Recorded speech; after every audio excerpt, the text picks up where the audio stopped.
Welcome to Homeschool Helps with Amanda. I'm Amanda Wares, Homeschool Helps Director with NCHE. So, this is a little bit of a continuation from last time's video on should you use online programs, online curriculum or not. And I mentioned the topic that I'm about to talk about briefly in that video, which is should you co-op or not? Should you go to a co-op? Should you be a part of a co-op? Should you use a co-op for your homeschool classes or not? And let me start by laying a little bit of a foundation. Number one, we have to define some terms because people use the word co-op and mean very different things sometimes. So I will tell you how I am using that word. A traditional co-op is a group of families, homeschool families, that come together and cooperatively homeschool. So it could look like a group of families come together and maybe one of the parents is really good at art. And so maybe they do art with the kids. Maybe another parent in that group is really enthusiastic about science. And so maybe they would do the science. Maybe one of the moms, and this happened in my situation, I was in a group of friends, homeschool friends, and one of the moms had a journalism background and also had a lot of years of experience in teaching writing to students. And so she one day said, well, what would you all think if I taught our kids writing? And so that is how a traditional co-op works.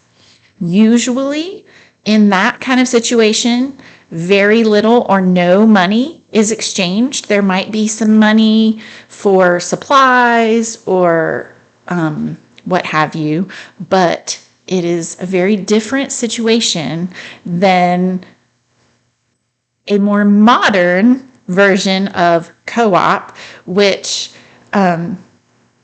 you would find more often these days, in my experience anyway.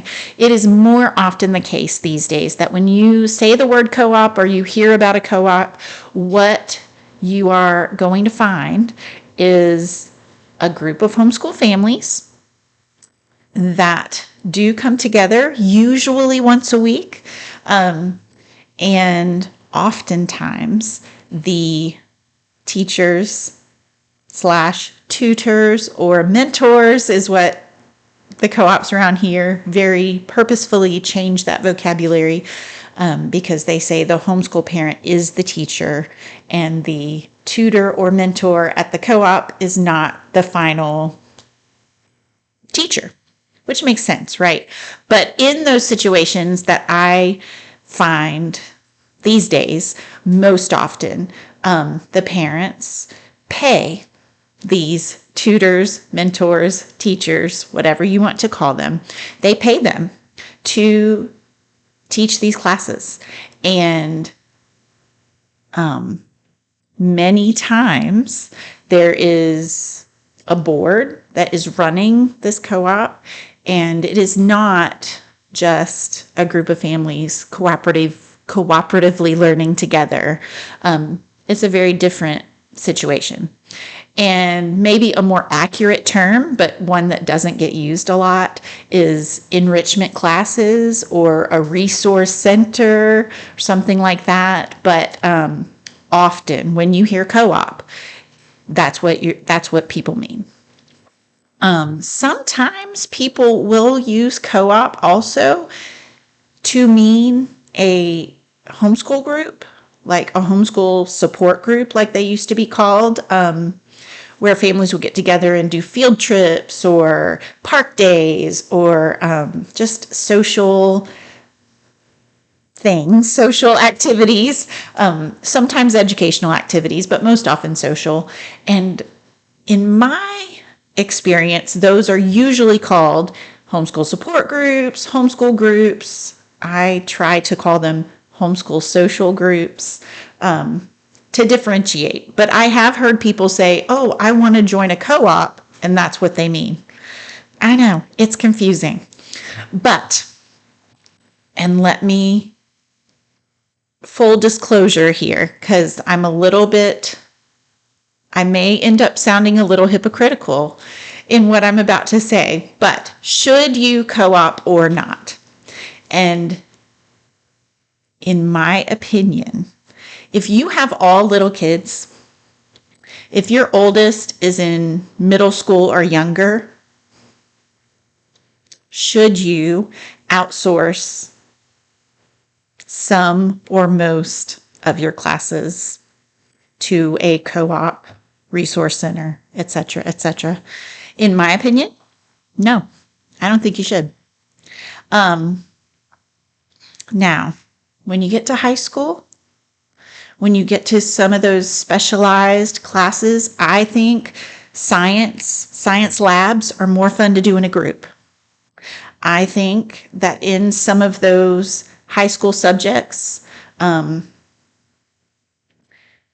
is easier, better, more exciting to have a high school student learn that content from a teacher that is really either knowledgeable, has expertise in that topic, or is really enthusiastic about that topic. That is my personal experience. Now, I say that as someone who currently teaches in 2 different co-ops. I teach sign language to high school students so they can get their foreign language credit. And I find, in my opinion, again, that sign language is one of those subjects that is much easier and more fun to learn in person. It is much easier and more fun to learn in a group. And it's much easier and more fun and better to learn from someone who has knowledge, expertise, and enthusiasm. So maybe that makes me a hypocrite, because I'm telling you, I don't think if you have all little kids that a co-op is necessarily the best option. But let me go back to what I said previously when I was talking about online resources, and let's think about what is the why. What is the point of a home education? And I think so many new homeschool families with young kids, they feel as if they don't outsource this education, their child is going to be missing out. And that's just not true. And again, it goes back to, like with the online situation, you may feel ill-equipped, but I am here to tell you that you are equipped. You can teach your own children. You can do it. And in some future videos, I will help. I will tell you how you can do that. But for now, just be encouraged. If you feel pressure to be a part, to send your kids to a co-op or a resource center or whatever, that's not a good reason to be a part of something.